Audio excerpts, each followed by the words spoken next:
इस चुनाव की अधिसूचना के बाद चौथा कार्यक्रम, चौथा चरण क्या है? चौथा कदम निर्वाचन कार्यक्रम की घोषणा, अर्थात चुनाव आयोग मतदान की स्थिति तय करेगा। मतदान की तिथि संबंधी सारे कार्यक्रम की घोषणा कर देगा, जिसमें नामांकन पत्र भरने की अंतिम तिथि, नामांकन पत्रों की जांच और उसके बाद नाम वापस लाने की अंतिम तिथि, मतदान की तारीख, मतगणना की विधि और तारीख, ये सब उल्लिखित रहेगा। इस प्रकार निर्वाचन कार्यक्रम की घोषणा होती है, जिसका मैंने पूर्व में भी विस्तार से आपको वर्णन किया है। इसके बाद ही उम्मीदवार जो है वह विभिन्न राजनीतिक दल और शासन, ये सभी औपचारिक तरीके से चुनाव की तैयारी में जुट जाते हैं। राजनीतिक दल कैसे जुटते हैं चुनाव की तैयारी में? वे अपने दलों की उम्मीदवारों की घोषणा करते हैं। कितने उम्मीदवारों की घोषणा? अधिकतम 543 उम्मीदवार, क्योंकि हर क्षेत्र से एक ही उम्मीदवार एक दल घोषित कर सकता है, तो कुल 543 क्षेत्र हैं, तो 543 अधिकतम। लेकिन बहुत बार ऐसा देखा गया है कि कोई भी दल सभी क्षेत्रों में अपने उम्मीदवार घोषित नहीं करता, कई कारणों से, जिसमें एक मुख्य कारण होता है कि उसे लगता है कि इस क्षेत्र में उस दल की कोई पहुंच पकड़ नहीं है। तो क्षेत्रों के उम्मीदवारों की घोषणा से राजनीतिक दल अपना चुनाव में जुड़ जाते हैं। शासन कैसे जुट जाता है? शासन जो कर्मचारी हैं, चुनाव संबंधित कर्मचारी, उनकी ट्रेनिंग देने के लिए, उनको चुनाव आयोग के मातहत लाने के आदेश के साथ ही वो भी चुनाव के कार्यों में जुट जाता है, आदि आदि। तो इस प्रकार औपचारिक तरीके से चुनाव की तैयारी प्रारंभ होती है निर्वाचन कार्यक्रम की घोषणा के साथ। एक बहुत महत्वपूर्ण बात होती है इसमें, जैसे ही निर्वाचन कार्यक्रम की घोषणा होती है, उस दिन से, उस क्षण से ये अपेक्षा की जाती है कि कोई भी सरकार किसी भी तरह की नई योजनाएं, नई घोषणाएं, ऐसी घोषणाएं जो जनता को आकर्षित करती हों, ऐसी नहीं करेगी। जिस क्षण निर्वाचन कार्यक्रम की घोषणा होती है और इन तिथियों की घोषणा होती है, उसी क्षण से किसी भी तरह की जनहितकारी घोषणाओं से सरकार को दूर रहना होगा। घोषणाओं से ही नहीं, बल्कि जनहितकारी कार्यों से।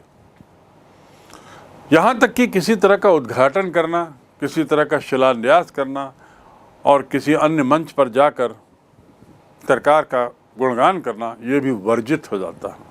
आखिर ये क्यों? यदि ऐसा नहीं होगा तो सरकार में जो दल है, सत्ता में जो दल है, उसे इस बात का फायदा रहेगा कि वह जनता को अभी भी लुभावने सपने दिखा रही है, जनता को अभी भी मोहित करने के लिए योजनाएं बता रही है, शिलान्यास कर रही है, उद्घाटन कर रही है।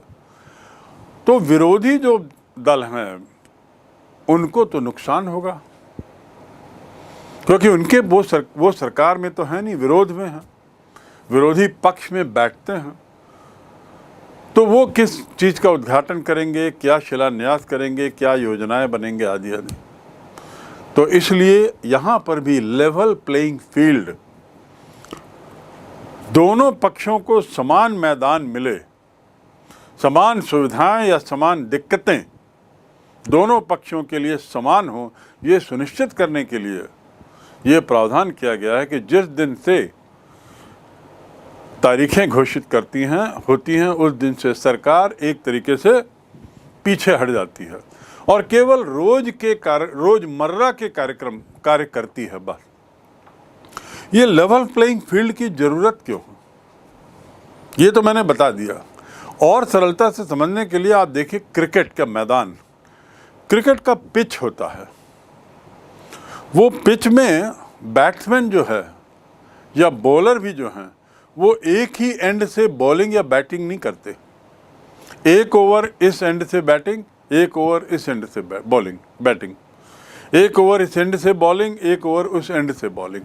पहली बात, ऐसा करके सुनिश्चित करते हैं कि दोनों तरफ का जो विकेट के आसपास का हिस्सा है उसका फायदा और नुकसान दोनों ही पक्षों को समान रूप से हो, दोनों ही दलों को।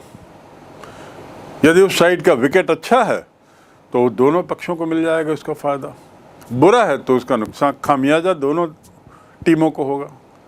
उसी प्रकार दूसरा कारण, सूरज की किरणें भी प्रभावित करती हैं बॉल देखने की दृष्टि को।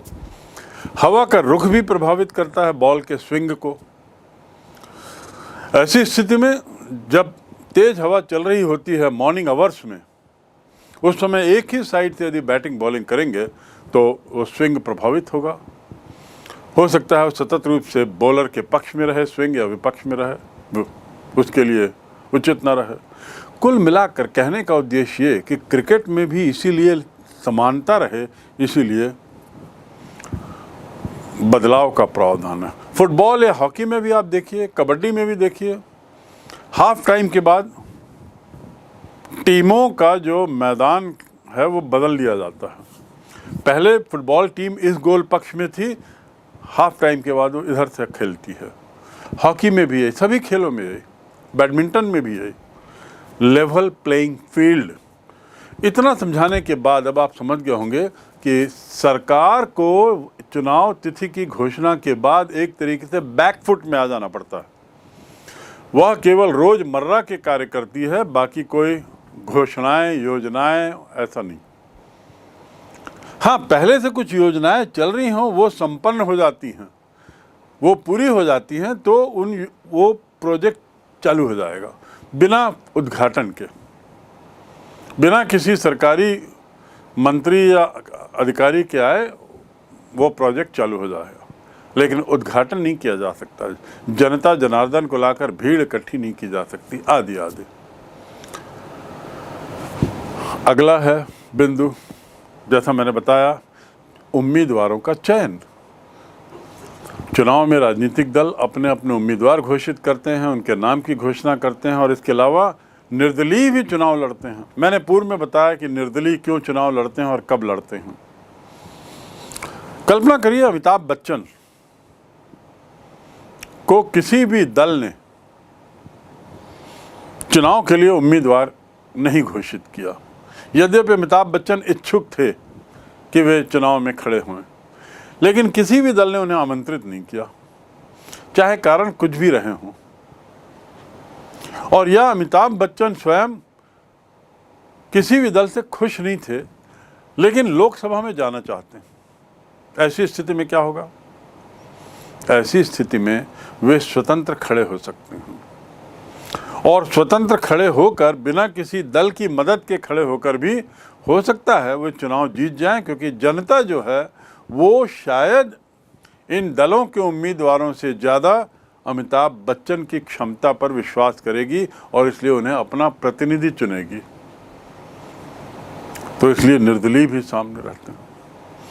निर्दलीय के रूप में आज वर्तमान में चुनाव में अच्छी संख्या में लोग खड़े हो रहे हैं और ये जहां एक और अच्छी बात है, वहीं दूसरी ओर इसकी अपनी कठिनाइयां भी, समस्याएं भी खड़ी हो रही हैं, जिसका जिक्र हम आगे करेंगे।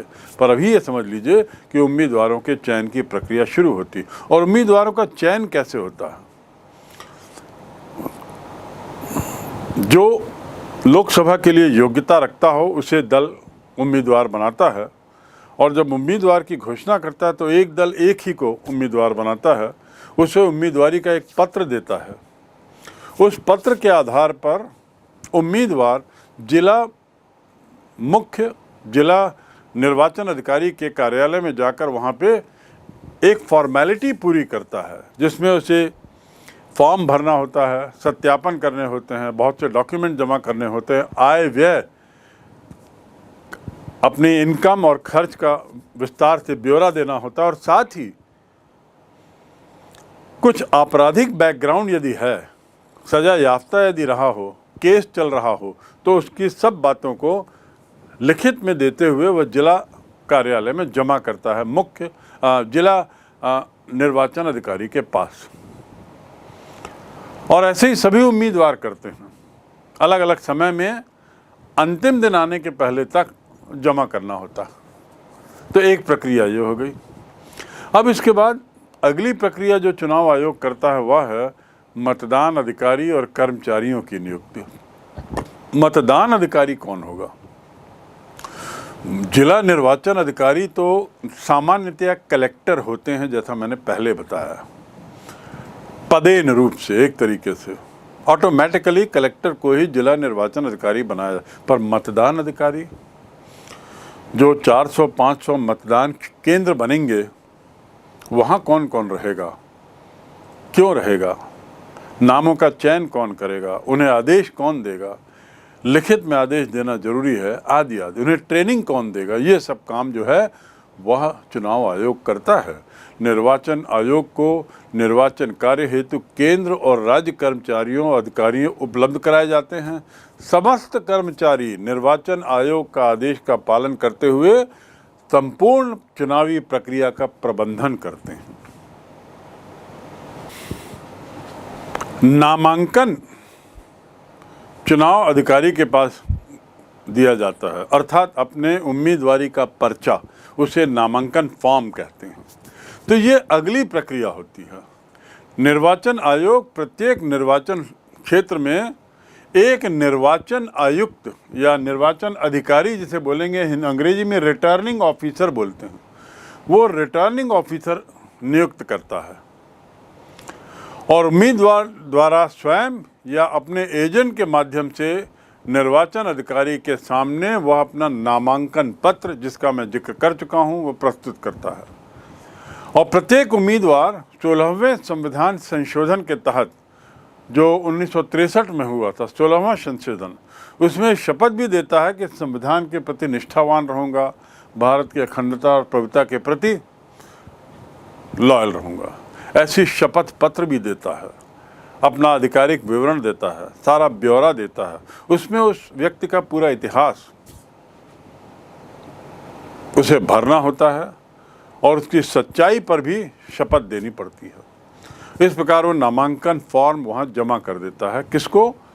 रिटर्निंग ऑफिसर को, जिसे हिंदी में कहते हैं निर्वाचन अधिकारी। इसके साथ ही अगली प्रक्रिया है वो जमानत की राशि। उम्मीदवार जब नामांकन पत्र अपना दाखिल करता है, जमा करता है, तो साथ ही एक निश्चित धनराशि भी सिक्योरिटी डिपॉजिट के रूप में देता है। सिक्योरिटी डिपॉजिट, जमानत। यदि प्रत्याशी निर्वाचित नहीं होता, प्रत्याशी हार जाता है और उसे जो मिनिमम जो मत प्राप्त होने चाहिए वो नहीं पाता, तो ये जो जमानत की राशि है वो जब्त हो जाती है। तो मिनिमम कितने मत उसे मिलने चाहिए? उसके लिए नियम है कि जितने लोगों ने मतदान किया उसका 1/6, मतदान करने वालों का 1/6 मत यदि किसी उम्मीदवार को नहीं मिलता है तो उसकी जमानत की राशि भी जब्त हो जाती है, उसे वापस नहीं होती। दूसरा, यदि वो निश्चित सब तारीख के पहले अपना नाम वापस ले लेता है, जैसा मैंने पूर्व में बताया, किसी कारण से कई बार लोग अपना नाम वापस लेते हैं जिसकी एक निश्चित तारीख होती है, तो ऐसी स्थिति में जमानत की राशि भी उसे वापस दे देते हैं। और यदि उम्मीदवार जो जीतता है या जो 1/6 से ज़्यादा पाता है, उनको भी उनकी सबकी राशि वापस कर दी जाती है चुनाव के बाद। पर जिसे 1/6 मतों से कम मत मिला है उसे उसकी जमानत जब्त। और ये बड़ी शर्मिंदगी की बात होती है। जमानत जब्त होना किसी एक उम्मीदवार के लिए बड़ी शर्मिंदगी की बात। अगला कदम जो उठाया जाता है चुनाव आयोग द्वारा वह है, जैसा मैंने बताया, नामांकन की तिथि, अंतिम तिथि के पहले आवेदन। उसके बाद अगला कदम होता है नामांकन पत्रों की जांच, उसकी भी एक तारीख होती है। और इसके बाद वापस लेना, नाम वापस लेना, उसकी भी एक तारीख होती है। तो जो संबंधित चुनाव अधिकारी हैं वे लोग नामांकन पत्रों की जांच करते हैं और इसके लिए अंतिम तारीख के तुरंत बाद ये प्रक्रिया शुरू हो जाती है।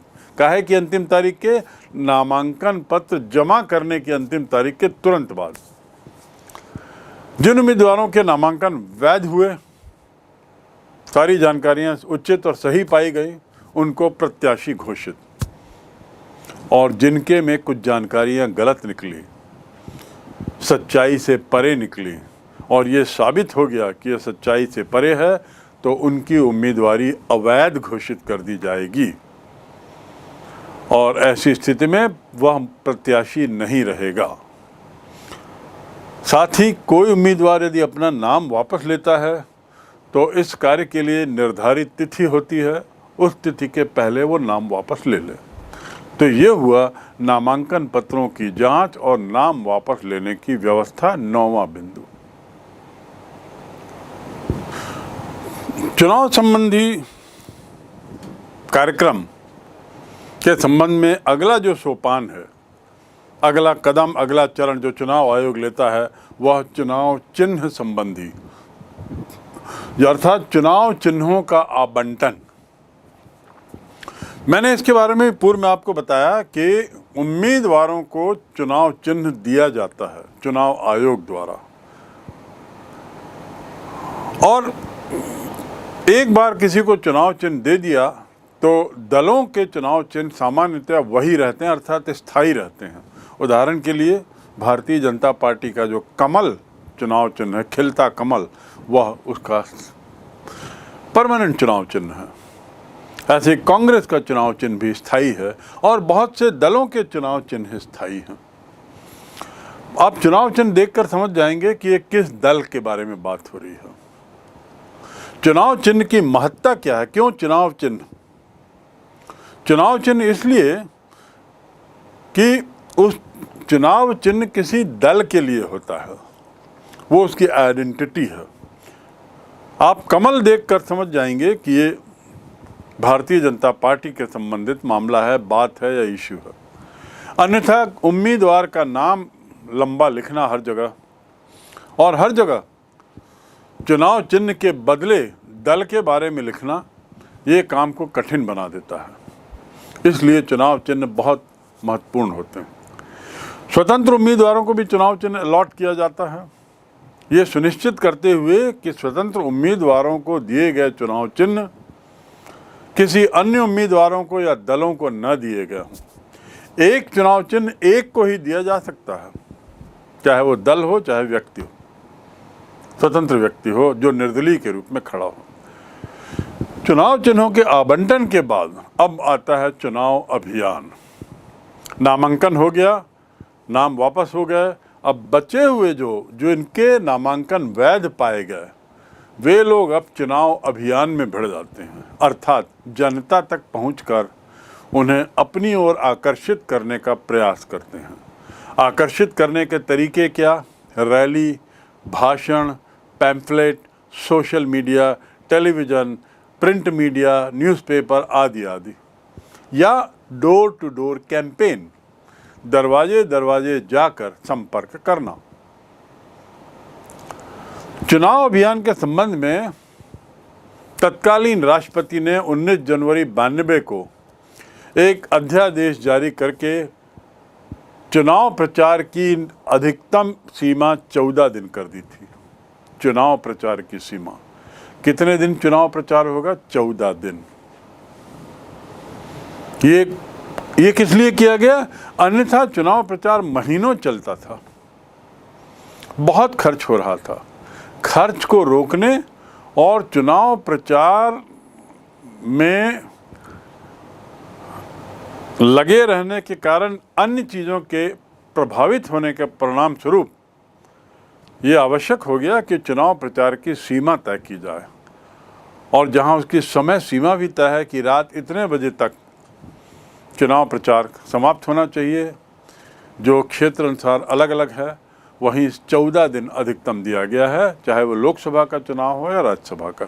इस अवधि में चुनाव अभियान के तहत उम्मीदवार और उसके दल अधिक से अधिक मतदाताओं से संपर्क करने और उनका समर्थन पाने के लिए कोशिश करते हैं।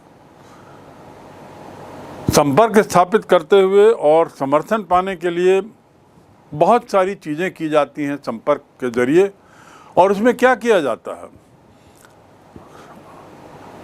लुभावने सपनों की बात की जाती है, उसके अपने अचीवमेंट्स की बात की जाती है, सफलताओं की बात, उसके द्वारा किए गए कार्यों की बात की जाती है और विरोधियों की आलोचना की जाती है। जो मुद्दे रहते हैं वो सामान्यतः विकास के और क्षेत्र की जनता से जुड़े हुए मुद्दे होते हैं।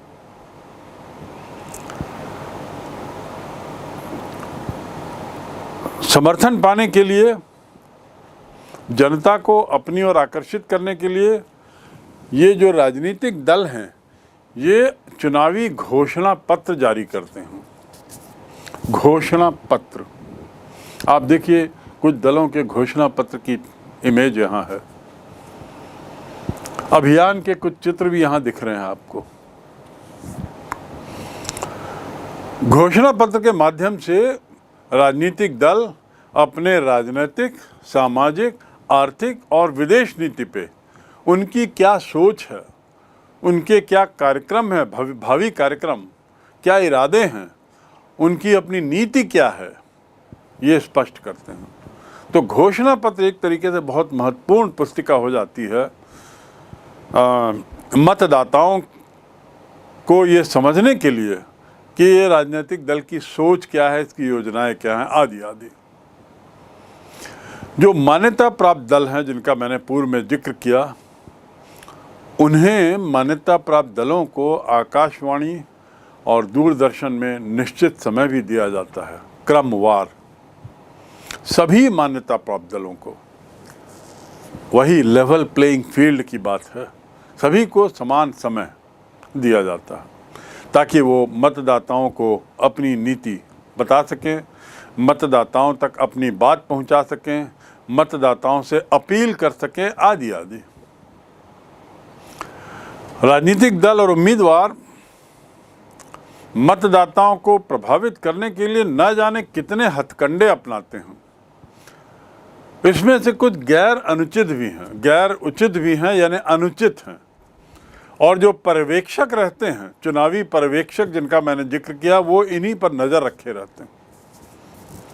प्रभावित करने के लिए बहुत सारे प्रयोग करते हैं ये लोग, जिसमें सबसे ज़्यादा है घर घर जाके संपर्क करना, मतदाताओं के नाम अपील जारी करना, रिक्शा, मोबाइल रिक्शा, टांगा, बस, कार आदि में विज्ञापन करना, माइक से अपनी बात जनता तक पहुंचाना, जुलूस और रैलियां निकालना, आम सभाओं का आयोजन, दीवारों पर नारे, पोस्टर, हैंडबिल, न जाने क्या क्या, इंटरनेट, SMS आदि आदि। वैसे वर्तमान में आपने दीवारों पर चुनावी दलों के द्वारा लिखे जाने का जो पुरानी प्रथा थी वो आपने देखी होगी, लगभग गायब हो गई है। पूर्व में चुनाव के समय शहर की हर दीवार, मकानों की दीवारें चुनावी नारों से पटी होती थी। परिणाम शहर बहुत बदरंगा हो जाता था। चुनाव के दौरान पूरे शहर में होर्डिंग्स और दुनिया भर के विज्ञापनों से शहर को भर दिया जाता था, जिसका शहर की सफाई पर लेकर बहुत बड़ा प्रभाव पड़ता था। TN शेषन ने चुनाव संबंधी जो शक्तियां चुनाव आयोग को दी हैं, उसका पूरा उपयोग करते हुए इन सब को प्रतिबंधित कर दिया और सुनिश्चित किया कि इस तरह के काम ना हो और पर्यवेक्षकों द्वारा इन पे पैनी नज़र रखी गई कि दीवारों पर यदि लिखा जा रहा है तो मात्र ये लिखना ही गलत नहीं, बल्कि दीवारों पर लिखे जा रहे कंटेंट के लिए जो कीमत दी गई है वो बिल में उसको जोड़ा गया है कि नहीं। क्योंकि यदि बिल में उसके खर्चे को नहीं जोड़ा पाया गया तो ऐसी स्थिति में वह प्रत्याशी अवैध माना जाएगा, उसका चुनाव ही अवैध हो सकता है। तो इसलिए स्थितियों पर नियंत्रण रखना, प्रचार के माध्यमों पर नियंत्रण रखना अब उम्मीदवारों के लिए बहुत ज़रूरी हो गया है। वास्तव में चुनाव के लिए नए नए साधन आ रहे हैं आजकल और उनका उपयोग भरसक किया जा रहा है, इंस्टाग्राम, व्हाट्सएप, फेसबुक, ये सब। तो बदलते समय के साथ साथ चुनाव प्रचार के जरिए भी बदल रहे हैं और चुनाव आयोग इसके मद्देनज़र सुधार भी कर रहा है। अपने चुनावी प्रक्रिया में सुधार लाते हुए वह अपने को अपडेट करता रहता है। अंत में मैंने ये बात बताई थी आपको कि 48 घंटे पहले चुनाव प्रचार बंद हो जाना चाहिए और इसके कारण भी बताए थे।